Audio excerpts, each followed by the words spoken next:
And I want to welcome you guys to tonight's It's So Much More Health Masterclass. And tonight, we're actually going into the second pillar of addressing balance of fuel delivery to the cells. And so I'm going to go ahead and pull up my slides so we can kind of review where we're at in our roadmap to optimal wellness.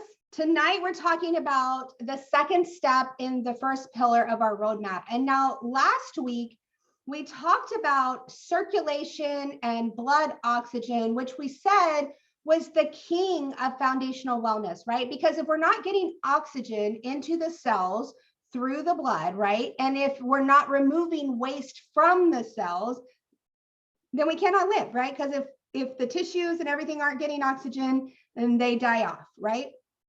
But the first step of the roadmap, as we see, let me bring that up, is balance, right? And we talked about that this was balancing cellular fuel delivery. Now, we divide balance into two steps. The first one is circulation, and the second one is blood sugar management. And so, if circulation and perfusion is king, like we talked about last week, then blood sugar management is the queen of optimal wellness. They actually go together. You must have both as the foundation of your health, of optimal wellness, because really and truly, what's going on is this determines your ability to make energy in every single cell of your body, right? And the reality is every single cell of your body needs energy to function, right? So I want to keep that in mind as you're, just know that your brain is very oxygen dependent and it's also very glucose dependent, right? And as a matter of fact, glucose is the primary energy source of fuel for the brain. So when we have an oxygenation issue or when we have blood sugar instability, our brains do not function right. And the rest of our body, including our gut, including our heart, including our kidneys, our liver, all of the parts, they start to fall apart, right? Because everything really just goes off the rails at this point. So here we see, this is our little map. We have our brain, our heart, and our gut, and everything's communicating together through those incredible, our immune system, our hormones, our cytokines, peptides. We have all these incredible chemical messengers inside our body communicating to all of our organs. And so, because we're 100% connected. So we're always kind of talking about all the pieces all at the same time. And then we're focusing intently on each piece. So let's talk about specifically blood sugar management and inflammation. So there's two primary hormones that really regulate blood sugar. There's a whole kind of host of hormones, but specifically there's two that have opposing functions, right? And that first one is insulin, and insulin lowers glucose in the blood and has an effect of lowering blood sugar, while glucagon, which is the second hormone that's like the opposite of insulin, it has the effect of increasing blood sugar or glucose in the body and raises blood sugar. So then we have a few other hormones that I want to highlight tonight that have direct impact on blood sugar. The next one is cortisol, and you may know cortisol as the stress hormone. Cortisol is a hormone that is made by the adrenal gland. It's a hormone critical in helping you to regulate blood sugar, especially between meals, right? So cortisol is essential in helping your blood sugar to stay steady, even when you haven't eaten in a while. Another hormone that's directly involved with blood sugar is epinephrine, which is also known as your adrenaline hormone. This is why when you're in adrenaline rush and your body's making adrenaline due to some kind of like stressful event, right? Like if you get scared or you're trying to run away from something, it actually raises blood sugar as part of your fight or flight response. Other things that will affect blood sugar are growth hormone, and then we have thyroxine, which is your one of your thyroid hormones. And the more thyroxine you have, the more you stimulate metabolism, and this increases blood sugar in your blood so that you have more energy. So there's actually a reason for it. But what happens, right, just like we've talked, is that when you get something out of balance in whether it's mind, body, whether it's gut or heart, whatever it is, when something's out of balance, these chemical messengers, these hormones can kind of get out of whack, and it just kind of like messes everything up after that. So what does a normal blood sugar look like, right? So ideally, you should eat food, and ideally you're eating food that kind of keeps your sugar levels and your insulin levels really, really stabilized. So like the bottom picture here, where it doesn't go up too high, it also doesn't come down too high. It's a very, very steady, blood sugar level throughout the day. Insulin is very, very steady. That's what it should look like. I will say for the vast majority of people, it probably looks more like the top picture, right? So what happens is you eat and it spikes up high, and what goes up must come down, right? And so then it starts to drop too low. And at that point, your body will secrete cortisol because it's trying to respond to the low blood sugar, and glucagon. And it even will get like epinephrine involved. And if it gets too low, it'll even get the thyroid hormone involved. And what it does is it's trying its best to get the blood sugar to come up so that it stays in normal range. And in like I said, in reality, we're staying with our blood sugar all, steady all throughout the day. Because a big problem actually happens when it's going up and it's down and it's up and it's down, and it happens like that a lot. Because sometimes this could happen because we wait too long to eat, or maybe your hormones, like I said, are out of balance because you don't have enough cortisol. And why? Because your adrenal glands are fatigued, because you're living a high stress lifestyle, right? Or maybe you skip meals because you're living that high stress lifestyle, and you just aren't remembering to eat, right? And so your blood sugar tanks, and now it drops down to this level. You get hypoglycemic symptoms. What does that look like, right? We just don't feel good, and we're looking for something to eat. Oftentimes our body is telling us, hey, go get some sugar, right? Like we call it like the 2 o'clock slump, right? Where our body is like, hey, go eat something, and go eat like a Snickers bar or something, because that's what I really need, right? But that's not actually what you really need. It's just that your body's kind of in a panic, and it's telling you to go give it as much sugar because it needs the surges of glucose as soon as possible, right? And so the surging back and forth like a roller coaster is actually bad, right? It's really not good. And it creates a major problem because, like I said earlier, your brain is heavily dependent on glucose stability to keep you and your energy levels steady. So I don't know how many have ever had like where you get kind of tired in the middle of the afternoon, or maybe you eat like a big meal and then you get kind of tired. That is all happening because of this blood sugar instability, right? And what happens is this will make your moods unsteady. It makes your cognition not work, like you can't even focus. You can feel foggy headed, maybe not be able to concentrate or have memory issues, right? So these are all symptoms of blood sugar instability. And so a lot of people, they might have like diabetes, right? Which is definitely a blood sugar instability. And we would say that diabetes typically is not a good thing, right? And I have worked with people who thought, well, I'm on medication, my doctor gave it to me. And so basically I can eat whatever I want, right? Because when my blood sugar goes up, then I just take my medication and my medication brings it back down. Well, actually, that's not really very good for our bodies, right? Because that is increasing that roller coaster response.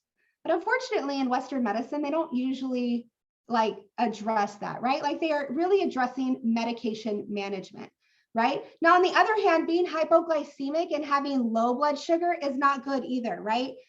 And because you get that whole host of symptoms where you just really can't focus and you can't really do any of the things. So one of the things I want to talk about right here in this point is doctors usually measure a number called hemoglobin A1C. And so if you've ever gone to get your blood sugars checked, you might have seen that on your lab work. Now, hemoglobin A1C, some people say it's your 3-month average blood sugar, but it's actually not. What it's actually measuring is glycation in the body. Now, glycation is damaged in your body as a result of high blood sugar. So I'm going to give you an example. This is like frying an onion, right? When you take an onion and you put it in a hot pan and you start to caramelize the onion, and it starts to sizzle, right?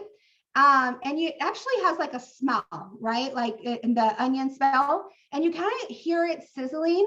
That the sugar compounds in the onion are actually frying in the pan, and that is actually called glycation. When the onion is burning off the sugar and it's creating damage, and we call that caramelization. In food, that's good. In our body, not so good, right? And so when the doctor measures this glycation using that number called hemoglobin A1C, what they're actually measuring is how much damage is being created or how much sugar is crystallizing in your body. Now, let me tell you, this is very damaging, right? When you have a high hemoglobin A1C, your brain is like the onion frying, right? That the high blood sugar and this glycation in your brain is really not good. It is definitely a risk factor for Alzheimer's. It's a risk factor in dementia. It definitely plays a role even in other neurological diseases like Parkinson's and things like that. It's also very damaging to your eyes. You can develop retinopathy. You could go blind. It's very damaging to your kidneys, to your peripheral tissues. So like we see gangrene, amputation. All of this is directly affected or directly connected to that glycated damage from having that high blood sugar literally frying your cellular tissue on the inside of your body, right? And so this information is really, really, really important. And I want you to remember this glycation and how important this is connected to inflammation and the frying of your tissues in the body in towards the end of this, because when I have Greg speak about the product he's going to speak on, this is the actual reason why I asked him to do it, because this inflammatory damage that happens in the body because of high blood sugar, there's not a lot of great solutions in medicine to address it, right? Essentially, when you go to the doctor, they're trying to put a Band-Aid on like the fire hydrant leak, right? And when the doctor goes and measures this, they'll tell you like if you're above 6.4, that you're a diabetic, but essentially that's like end stage glycation in the body. So you don't want to get anywhere close to that number. We want to keep it honestly as close to like 5 maybe as possible. Because once you've gotten it up, you're getting damage in the body, you're getting damage to those cellular tissues. So that's really, really important. So I want to talk about the concept of insulin resistance, because a lot of times people come to me and they're like, oh, well, I'm not diabetic, right? But then they'll tell me about their eating habits and they'll tell me how they're just hungry all the time. They're craving sugars and they never feel full and all of these things. And the reality is what's going on in their body is something called insulin resistance. And so this is how it works. We have a cell, and on every single cell surface, you have a receptor, and that receptor acts like a gate, right? Or a valve, and it controls things going into. So specifically, it usually is controlling hormones going into the cell. Now, when you eat a meal, and say it's like a high sugary meal, and and it gets broken down, you get a lot of sugar in your body. And then your pancreas pumps out a lot of insulin to match how much sugar is in the body. What happens is over time, because of this influx of hormone, this insulin that's grabbing the glucose to take it in the cell to create energy, when the cells get bombarded, right, they're like, oh my gosh, there's so much insulin coming at me, they downregulate the receptor. and they just back off. And I'll tell you, this is not unique to insulin. This actually happens with every single hormone. So when you're taking hormone replacements for estrogen, or you're taking hormone replacements for testosterone, anytime you put too much hormone in the body, right? So just like if you're taking insulin and you're taking too much insulin, or you're getting too much insulin created by the body, the receptor will downregulate. And it's actually a protection mechanism for the cell, because the cell can only create so much energy and it doesn't need all of that excess. So this is an important concept, because most people, or a lot of times I talk to people and they don't always understand that that's actually what's happening. Like, that's the evolution of how they get to diabetes. And so that it starts, well, actually it starts even before that, but the mid stage is this insulin resistant stage where the cells have actually downregulated the receptors in order to protect themselves, because they have a lot of sugar in the blood. But what's happening is we have a lot of sugar in the blood, but no sugar inside the cell, right? So your cells are literally starving of energy from this insulin resistance. And so this is why you're craving sugars, you're craving sweets, you're having, all these things that you want, because the glucose and insulin can't go into the cell for energy. So what happens when we're in this state is all of this excess insulin and glucose gets deposited in our adipose fat tissues. And so this is why insulin resistance leads to weight gain. Now, there's lots of things that lead to weight gain, but this is just one mechanism that can lead to weight gain. So how does blood sugar interfere with our mind-body wellness? Well, sugar can impact the brain in so many ways, because like I told you, the brain relies on glucose for fuel, right? So it can cause so many symptoms, fatigue, right? Because it impacts your body's ability to deliver glucose to the brain. You can develop anxiety, especially if you have, that hypoglycemic tendency where your blood sugar first spikes and then you go too low. During that low part where you don't have enough sugar in the blood, your body will tend to look like anxiety. You have anxious thoughts. You're trying to figure it out, because that's one of the ways that your brain gets you to go eat, right? So that you can fix that problem. You can also get brain fog, and especially brain fog due to the inflammation that's being built up. A big thing we see is neurotransmitter dysfunction, where your body cannot produce serotonin and dopamine and all of these very important neurotransmitters that help us to balance our moods, that help us to balance, and focus and everything else. And so we get depression, kidney issues, inflammation, and I'm going to come back to this one specifically, nerve damage, leaky gut. Of course, blood sugar leads to, it feeds, it doesn't lead to, but it feeds fungus, it feeds parasites, it feeds all of those things in our gut. But we often see this inflammation. And one of the things about the problem from inflammation is that it also triggers autoimmune disease, right? And so if you already have autoimmune disease, or you have symptoms of autoimmune disease, you can sometimes get a flare-up in your in these symptoms at these times. So blood sugar problems can lead to all kinds of things. We see SIBO, UTIs. Of course, like I said, parasites love sugar. Basically, when you have too much sugar in the blood, we're just like feeding the zoo in our body, right? Because we really do have a zoo in our body. But we're like just feeding it, man, and it's just going off, right? And so blood sugar causes damage to all of these different tissues and areas. So what are some things that we can do to help with this?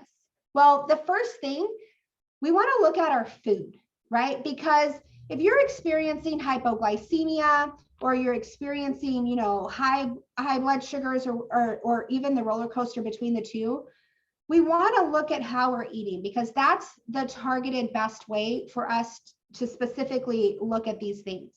So if you are experiencing a lot of hypoglycemia where you're feeling hungry, I recommend small frequent meals, right? And we want to have fiber from vegetables. We want to have protein. We want to include, healthy fats, right? We want to do all those things. But the reason why we want to do small frequent meals if we're experiencing a lot of hypoglycemia is we want to retrain the body to recognize the feelings of hunger and being satisfied, right? So we're going to have little bitty meals all throughout. Now, of course, these are not small frequent meals of Snickers or Skittles, right? These are healthy, clean eating, small frequent meals. Now, if you're not having periods of hypoglycemia and you're feeling that you're having more on the other side, right, where when you eat, you kind of are satisfied and then all of a sudden you kind of crash, right, which means that you're having that high blood sugar, then you want to have more average meals, but space them out, right? And probably 3. And if you feel like you really need a snack, then you could do that as well. But one of the key things that we want to look at is we want to look at lifestyle, right? Because if you skip meals all the time because you don't have time or you're too busy or you're too stressed, then those are things that are going to cause stress in the body as well. And one of the key things to insulin sensitivity is to increase fiber, right? It's one of the number one things that we can track for insulin, because fiber is really helpful to increase our cellular sensitivity to insulin. So even if we've started to have that down regulation cycle, increasing our fiber can help to repair that down regulation, right? And this will actually decrease the delivery of glucose into your bloodstream. Another thing, we want to have a lot of good, healthy fats. Now, remember, fat does not trigger insulin release. So it's kind of a food that doesn't have impact on the insulin side, but it's really essential on the other side, especially for our brain, right? Now, of course, you can't just eat fat all day. You want to get fiber, you want to get protein, you want to get all the things. So it's really and truly all about balance. Now, for people with high blood sugar and insulin resistance, physical activity and exercise is not like optional. It is, it's not even negotiable. It is really just something you need to do. And honestly, we all need to move. But specifically, if you're on this side of the scale or on the spectrum where you are really kind of struggling with that insulin resistance, exercise sensitizes insulin receptors. So when you exercise, your insulin receptors on your cell will open back up to get the insulin and the glucose into the cell so that it can create energy. So exercise is essential when you've started to have that insulin resistance. So here's what I'm going to tell you. If you're like 30 or above and you don't eat like perfectly clean your whole life, you probably have some level of insulin resistance in your body just because we live in America and it's kind of a normal thing, right? And so another thing on the supplement side that I think is really, really crucial is omegas, right? Because omegas are another thing that help to sensitize insulin receptors. They're also anti-inflammatory, and we talked about these last week. They're incredible for you. And so I'm not going to go into that. So now that you know, these are not the things that we're going to go in to dive in deeper. But you want to really look at these things that are that have anti-inflammatory components. So when we look at these anti-inflammatory focus, we talk about the fats, the protein, the fiber, the supplements like omega, right, to help dampen that inflammation. Other antioxidants like glutathione, which we can get in Solle Complete, as well as other things, which you can, these are all really, really important. But one of my absolute favorite supplements, and I feel like this is a soul supplement that is like a sleeper, because we always talk about it like for pain and inflammation, like, you know, like if we're feeling achy or something. But this is in my opinion, I think it's essential for daily nourishment. It is such a valuable product. but I don't want to go into too many details because I brought the man who knows it all, Greg Halliday, the founder and president of Solle Naturals, so he can tell us all about Soleflex PI and how it can really benefit us on the daily basis. Thank you, Erica. Oh man, I wish I did know it all, but I will share what I have learned about it. And Erica's right. I mean, you're absolutely right, Erica. It's a daily. And I'll tell you a little, I always like to give you a little history of a product. This was in the original five capsules of the company. I believe it was the second formula, right after Adaptable and Soul Vital. The reason for that is that a good friend of ours and mine, his name is Dr. Mark Pedersen. Mark is a lab scientist who worked for many, many years. And here's what's interesting that he did. He took a huge number of herbs and plants, brought them into the laboratory, and then broke down their components and ranked them all. He'd give a little bit of history, a little bit of what they're for, a little bit of what science has shown about the herb in his book. He had a book called Nutritional Herbology. And then he would rate them. I think the scale is as a 5-tiered scale, each plant. So thinking of, the vitamins that happen to be in there, minerals that happen to be in there, was it low, I think very low, low, moderate, high, and very high, something like that, like a 5 scale. But this gentleman, he suffered with Crohn's disease, and through plants, and Crohn's, if you know about it, is autoimmune. Eric was talking a little bit about autoimmune. And inflammation is a huge part of it. Stress is a huge part of it. There are lots of things that blood sugar is a huge part of it. So he'd done all this research. And when we had determined to found Solle, and we told him a little bit about the story, we went up to visit with him about some of the components in Vital. That's another story. While we were there, he said, I want to show you something. I've got a formula that I think someone should build an entire company around. It's that far reaching. It just deals with systemic inflammation. That's actually the story behind this one, Erica. And it was this formula, except he had a couple of things in it that were non-herbal. And I told him, we want just vegetable source. We substituted in noni. So I'm going to tell you what the ingredients were, but this formula, he had already been using it. He actually gifted it to me because we're friends. Now, when I say gifted it, we had free license. We took the formula. We made 2 tweaks based on our research and what we wanted to do. And then the rest of it is this amazing proven formula. It is about all aspects of managing inflammation. It is better if it's part of every day. It can be multiple times in a day. It can be at night on an empty stomach. In fact, I got a text yesterday from someone. They're like, can I take this not with my meal? Because I think on the label, he was saying somewhere, this individual, that it says that. The only reason we ever take them with a meal is because some people, for any herbal dense nutrition, it's easier for them to digest it with the other foods they're used to. But actually, my stomach doesn't have an issue with that because so many years, using plants. I actually prefer to take them separate.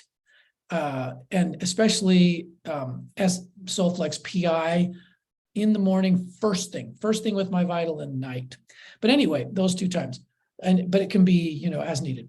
So many uses and I know people use them for symptomatic type things. And I'm okay with that because this is a root changer that happens to also give you some immediate results, with symptom. If you don't mind, I'll read you just a couple highlights, okay? Just to go boom, boom, boom on some of these. We call the ingredients of PI, we call them the Magnificent 7. Let me just read you a couple of things from these 7 herbs on why I think, so these 7 magnificent herbs.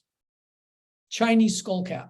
This is not the same as the skullcap that herbalists are familiar with. In fact, it's an entirely different plant.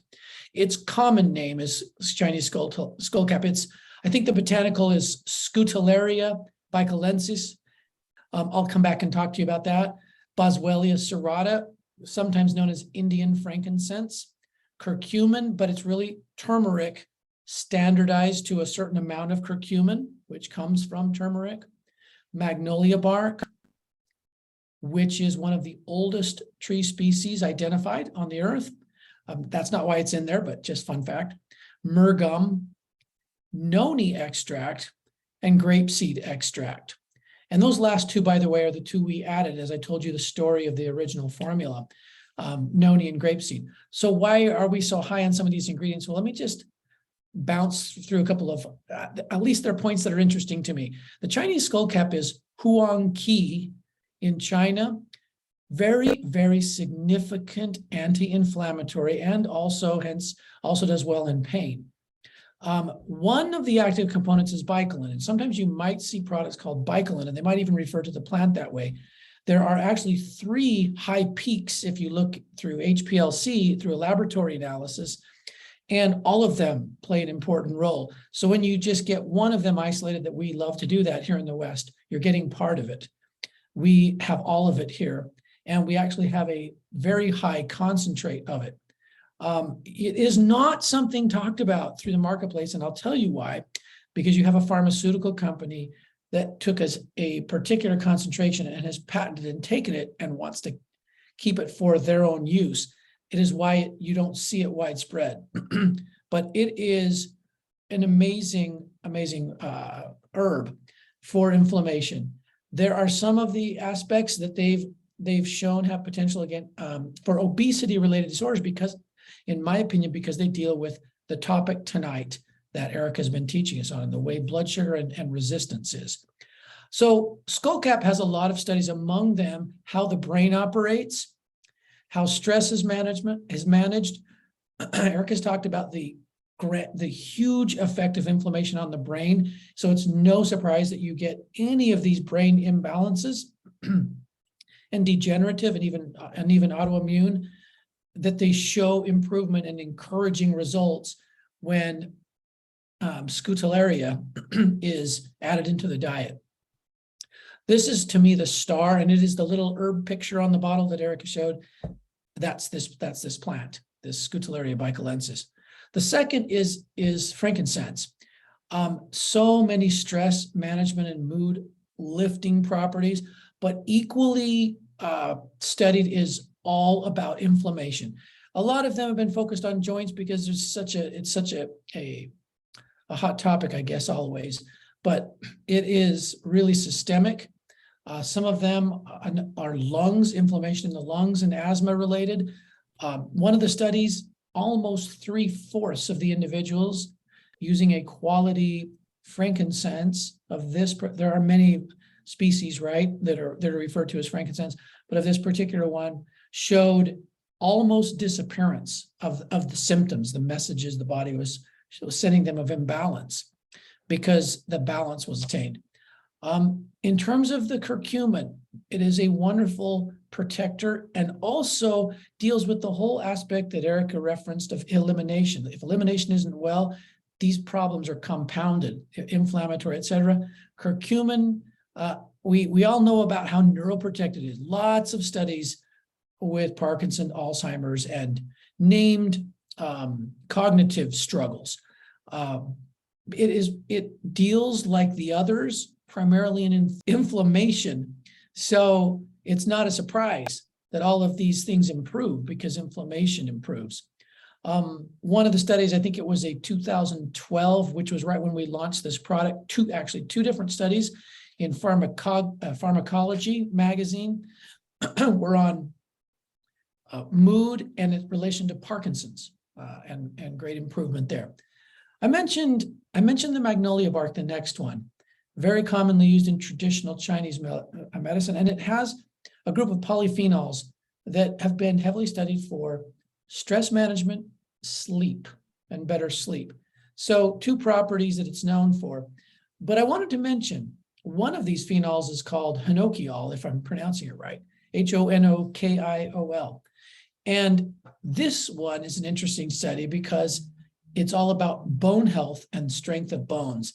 So all of that's interrelated, but so much of people's preoccupation, inflammation is joint related and bone related because for lots of reasons. And this will obviously addresses it directly, the magnolia, along with everything else. The myrrh gum. So we've got, yes, we have frankincense and myrrh in Solflex PI. You know that myrrh gun is simply a resin of the myrrh tree, again, used for millennia by the Chinese to prevent injury. And when there is injury, to speed healing. It is a wonderful immune enhancer as well, and has many, many other properties. The next one, noni. So all I wanted you to know about noni, again, to me, noni is incredibly nutritious, lots of vitamins and minerals, and also an amazing anti-inflammatory. Lots of components that help us manage inflammation. We use in Solflex PI a 5 times concentrate. So it's the fruit of the noni. You can use other, I think, leaf. We use fruit and we concentrate it 5 times in the Solflex PI. And the last one is the grapeseed extract. Sometimes people talk about resveratrol and all of its benefits. Sometimes they'll ask, because so many of these components are sold individually and isolated out of plants. Resveratrol we have in several products, in abundance in this one because of the grapeseed extract. Not only does it deal with inflammation, but also circulation. All important that Erica was mentioning before with the issue, improving circulation. And as a final point, studies on brain fog. They don't use the term brain fog, but when I read those, that's what I see. So many of the aspects that you mentioned today, Erica, I can see why you're like, okay, well, you talk about this product. It's very scalable. Please do not look at it like a synthetic medication where it's like, God, this sounds powerful. I just take 1 or 2. Start there. Don't start with a bunch, because see what you notice, see what the body responds, and then scale it to your need. You won't stay in huge amounts for that long. But I actually think, I'll just end on this story. My son, this was his story with Solmegas, but you can do this with PI. If you've got an issue you're dealing with, in his case, it was his Tourette's, and he felt a difference when he added the Solmegas, okay? So he added one. He goes, yeah, I think I felt something, Dad. He goes, and I said, okay, I want you to go up one, go to 2 soft gels and just see if it's any different. So my only requirement, I said, but do it for like 3 days before you make a decision. So he did that. And he goes, felt even better. I'm going to go to 3. I said, do it. 3 days. Felt even better. I'm going to go to 4. This is, and then I'm trying to think now if he did it in the morning and the night. I can't remember. This was 10 years ago. This is right when we started. So he went to 4 and he goes, you know what? That didn't feel any different than 3. I said, go back down to 3 then. You found it. So he learned at this young age, because it was such a severe issue that was affecting his life and school, and he really couldn't function. He learned how to listen and find his amount. You can do that with PI. Find your amount, and your mentor can help you. All right, Erica, back to you. All right. I love it. I love all this information. I love the history, because I had not heard that story before. And this is already one of my favorite, like in the capsule products.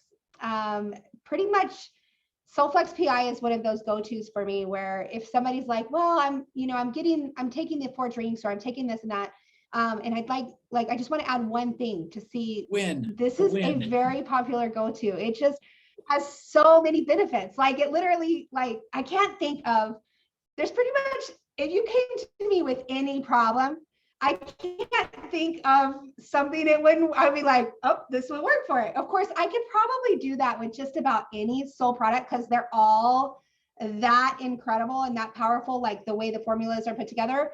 So like, people are like, do you have something for heart health? And I'm like, yeah, take your pick. But like, Solflex PI to me is such a foundational capsule product that I think it just goes great with any program, and for all the reasons that you just said. And it's funny, because I hadn't heard that story about, the way it came about, and yet that's what it did for me, systemic inflammation. And I just kind of recognized that as its purpose from the beginning of, trying it, what now 4.5 years ago. So I love that story. That story with Mark, with Dr. Pedersen,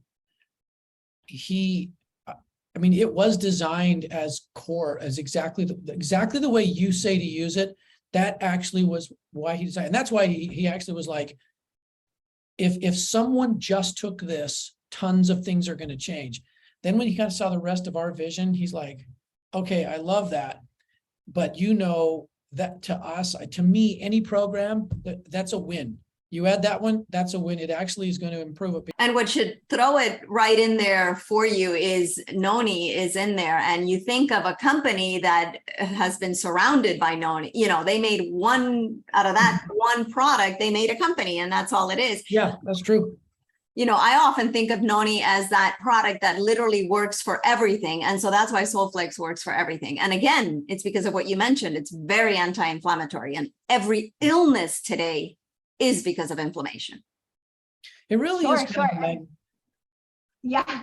And I was actually going to say, like what you said about Noni, like you could say that about every ingredient in Solflex PI. Like every single one is that powerful of an ingredient. I will tell you this, and I say that Solflex PI is my sleeper product, because anytime that somebody is like complaining about something, like maybe they're just not feeling real well, but like, because I carry Solflex PI in my purse all the time, and I have most every other drink in my purse all the time as well, but I don't always have water with me. And Solflex PI is one of those things that I can be talking to somebody and give them the Solflex PI, and within our conversation, you know, 15 minutes or so later, they're like, oh, I'm like, my neck's not hurting anymore, or they're like, they can feel it working rather quickly. But I love all the ingredients in it, and I recognize its benefits. As like I said, I literally, it's one of those things like, yes, add it to your program. It's going to make it better. Like it will make it better, I promise you. And so I love it for that reason. So and open it and put it on cuts. Like my dad, when he almost took his fingers, he cut off his two of his fingers, these two, and literally it was amazing. You know, the only thing that we did, and so I opened Solflex PI in his wounds, and yes, it was all yellow, his hand, for a good while, but that helped him heal beautifully. Stop the bleeding immediately. Mm-hmm. I want to go ahead and tell everybody thank you so much for coming out. We'll see you the same time next week on every Tuesday. And thank you guys, and have a good night. Bye-bye. Thanks, Erica and Greg.